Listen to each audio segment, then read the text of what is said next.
Hey guys, what's up? Hey, Jeff Hansen here. I got an incredible topic today. What we're talking about today is 3 success habits of highly successful people. Okay? 3 success habits of highly successful people. And I'm gonna tell you, I was really excited about this because there's 3 things that you can actually do right now. You don't have to wait. It's not something you need, or you need this to do that or whatever. You can do it right now. You can start immediately right after the video. And of course, those that don't know me, my name is Jeff Hansen, aka the Silver Fox. Silver Fox because of the hair. You know, hair. And, oh well, I had a goatee. I shaved it. Okay, but let's get into the topic real quick. Let's not beat around the bush. Okay. Also, you should, if you hear anything you like and brought some value to you, hit the like and subscribe button. If you're on YouTube, hit the like and subscribe button. If you see this in one of my Facebook groups, 365 Days of Fitness Challenge, or my Facebook page, simply friend me and be a friend, and you can get the notifications for every show, because I have a live talk show. This is not the live talk show, but this is a video. But I have the live talk show every night, 7 days a week, Monday through Sunday, 7 to 8, okay? And you can get all of my content, okay? All of the videos, okay? So, let's jump right into it. Boom! Okay? 3 success habits of highly successful people. Okay? First one is this. Be open to risk, or take risks, but be open to calculated risk. Meaning, you don't make foolish decisions. Don't go get all your money and put on a racehorse and wishing it wins. No. Or take all your money and put it in the lottery. No. Calculated risk. Meaning risk that you have some semblance of control over. Okay? Because to take no risk is probably the riskiest move ever. When you take no risk, that's like you're looking to live phenomenally. You're looking to live a very successful lifestyle, and with no risk, that's impossible. And that's one of the things I noticed about people that are not successful and people that are successful. People that are successful look for calculated risk. See, buying a house is a calculated risk. Buying an investment property is even a greater calculated risk. Okay? Successful people, they'll go, do you have benefits? And will I get paid every week? Where the highly successful says, if I perform, will I get paid? And if the greater I perform, the greater I get paid. They look forward to that. But those that are not, they're risk adverse, against risk, they don't do that. But then they're low risk, low reward. High risk, high reward. And the best kind of risk is the calculated risk, where it's a risk, a smaller risk, but it's a great big reward. Those are the ones you look for. So be open to calculated risk. Because I'm going to tell you something. Jim Carrey had a story about his family, which I thought was so powerful. He said that his father had a natural gift of comedy. So what he would, at parties and things like that, family gatherings, he'd have people in stitches rolling on the floor laughing. So he said his father could have been a great comedian. But he didn't take that risk. He knew it was a risk, and he decided not to take it. He became an accountant instead. A nice, safe accountant job, right? He ended up getting fired from that accountant job, and their family struggled to make ends meet, struggled to put food on the table. See, and he said the lesson that he learned, and I thought this was so powerful. He said the lesson that he learned from that was, you can fail at what you don't know. So you might as well go after what you love. Wow, that hit me like a ton of bricks. I said, you know what? That's true. And so I started gearing my life toward calculated risk. I started opening the door to calculated risk. It was a calculated risk that got me this beautiful apartment. It was a calculated risk that got me my vehicle that I'm driving now. That's actually having me making $1,400-$1,500 a week. It is, all these things are calculated risk. Calculated risk means starting my wholesale company. Calculated risk, building a gym and taking on clients to train. All these things are calculated risks. But I've been safe before, and I was working 12-hour days, standing in a warehouse, putting food in a basket. I've taken the safe way, and I ended up struggling every single day to make ends meet. No. I'll do it the way my mentor told me. Calculate the risk, Jeff. Calculate the risk, calculate the reward, and if it's worth, take the risk. Okay? 2. Number 2 habit of highly successful people. Think big. Think big. There's a book that I read years ago called The Magic of Thinking Big. I've read it recently too. The Magic of Thinking Big. The magic of thinking big is, if it's not big enough, it doesn't create that excitement that gets you up early, to make you work harder than you've ever worked, to make you train harder than you've ever trained. It gotta be big. If it's not scary, it's not big enough. If it doesn't scare the people around you, and the people around you start laughing at you because you set that goal or that dream or that aspiration, it's not big enough.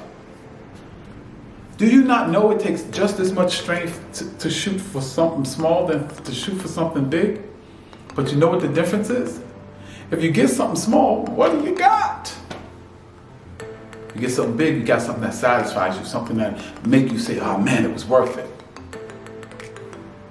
I remember it was a New Year's morning. I got up and I just started running. I wanted to run, and I went out running.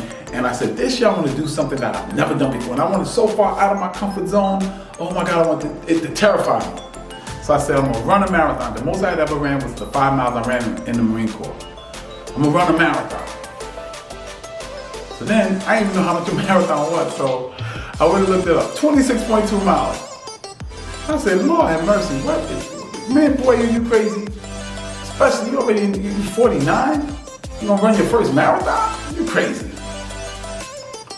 You know what? I'm gonna do it. So I made up my mind. I started downloading the stuff and reading marathon books, watching marathons, watching those Africans who are amazing. And I started training.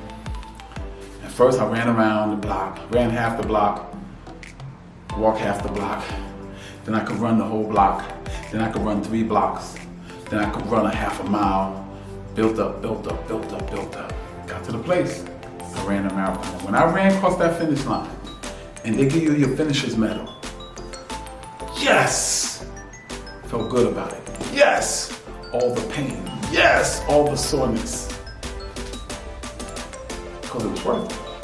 And what if I set a goal to run 3 blocks? Duh. Right? So, magic of thinking big. The magic of thinking big is that it makes you grow. It will demand that you grow. It will demand that you become more resourceful. It will demand that you make more money. It will demand that you study harder when you set bigger goals. And it will demand you evolve into what? You dream into big. Because if it's big enough, you gotta realize you're not big enough at that time to have it. See, I had to grow and expand to run that marathon. I had to grow and expand to go skydiving. And you're gonna have to grow and expand when you set the goal or the dream or the aspiration big enough. And don't listen to those people that cower and play it so safe. That's why they never change. 5 years, they'll be the same person. 10 years, they'll be the same person. You want to evolve in all that you can be. And only pressure does that. And pressure comes by dreaming and going after goals and dreams and aspirations that are outside of your comfort zone. Outside of what you can presently do. I was talking to some guys in the gym, and I was squatting and I got stuck and I had to throw the weight off. And guys was like, yo, man, you gotta be careful, man. I said, no. I said, you don't understand. That set right there is what I came to the gym for. Because that set showed me showed me that I was not where I needed to be. And now I have a target. I said, that's what I come to the gym looking for. Failure. Because failure inspires me to be greater. See, it might look like a mountain now to you, and that's because you're at the size that you are. But see, the mountain can't grow, but you can. That mountain can become your molehill if you keep growing and evolving. And the only way you do that is you go for something that's bigger than what you're used to. You have to think big. That's habit number 2. So let's go over real quick. Habit number 1 was be open to calculated risk. Risk that you can kind of control a little bit, so it becomes calculated. And if the risk is small and the reward is great, go for it. Kick fear in the face and go for it. Feel the fear and do it anyway. What's number 2? Thinking big. You have to think big. There's magic and there's boldness in big thinking.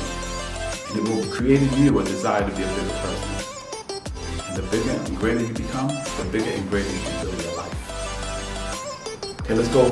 Number 3. Number 3 is the one, oh my goodness, I struggle with it. I struggle with it now even.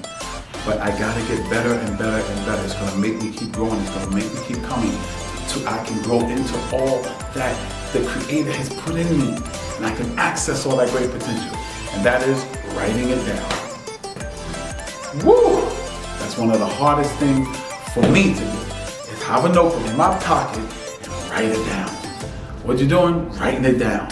What are you writing down? What I gotta do tomorrow. What are you writing down? The goals for myself physically, the goals for myself financially, the goals for myself spiritually, the goals for myself weight-wise, health-wise, blood pressure-wise. You know, I set those goals, my savings goals, my investment goals, writing them down, And actually writing it down, I said in another video on YouTube, on my YouTube page, is writing things down is the first act of creation that takes something out of your headspace and putting it into the physical world. It becomes the blueprint. And if you keep following and keep growing and keep coming, and guess what? That becomes starts to blossom into the manifestation of that thing that was once in your head. And remember this, as long as it's in your head, it's a wish. It doesn't become a goal until you write it down. So habit number 3 is write it down. It puts it deeper into the subconscious mind. It sinks that commitment level deeper. It intensifies that desire for it when you write it down. Especially when you write it down and hang it up in a place that you're going to look every single day. So write it down. So number 1 was, anyone remember? Be open to calculated risk. Be open to calculated risk. You cannot play life safe. No one survives life. We all gonna die. But go after it, man. Don't be controlled by fear. Don't let fear paralyze you. Let fear galvanize you to become all that you need to be. 2, what's number 2? Thinking big. You have to think big. There's magic and there's magic in it. Magic and boldness in it. You become greater when you think big. Your compensation is so much better when you think big. And remember, it takes just as much strength to think big as to think small. But here's the problem. What if you accomplish what's small? It's small. But if you accomplish what's big, there's a sense of satisfaction, there's a sense of greatness, there's a sense of accomplishment that you have. And remember, if what you're thinking about, if the goal you set or the dream you set, if it doesn't scare you, it's not big enough. If people are not laughing at you because they think it's foolish, it's not big enough. It has to have the power in it to embarrass you. Think big. That's number 2. Number 3 is write it down. The first act of creation, of manifesting it from the spiritual world to the natural world, is writing it down. Because that's something in the spiritual world that only you know about, and you just put it on concrete paper. And remember, as long as it's in your head, it's a wish. When it gets when you write it down, it becomes a goal. That's a major difference. Because that will make you stay focused on it because it's right there. Okay? So there's 3 steps. 3 habits of highly successful people are: 1, be open to calculated risk. 2, think big. 3, write it down. Okay, this is Jeff Hansen, aka the Silver Fox. And remember, if you want to subscribe to our channel, go on the channel, check out some of the videos. Got a lot of good content on there. All you have to do is put T-B-Y-E, or Jeff Hansen T-By. And that's the YouTube page. Make sure you subscribe, hit this the notification bell so that you'll get our notifications when the show is on. The show is on every night and it's a live show from 7 to 8 p.m. Okay, I hope to see you there. Make comments and let us know what you would like to hear, what you would like to see, and we'll try to accomplish that. Do that, okay? Also, if you watch the show in its entirety when you're on YouTube, we oftentimes give you free audiobooks and free resources that will help you become you 2.0, to go from you 1.0 to you 2.0. Because on our show, we believe that if we give you tips and share tips and strategies with you to help you become the best you ever, you'll build your best life ever. So God bless you, and may heaven smile upon you. Peace.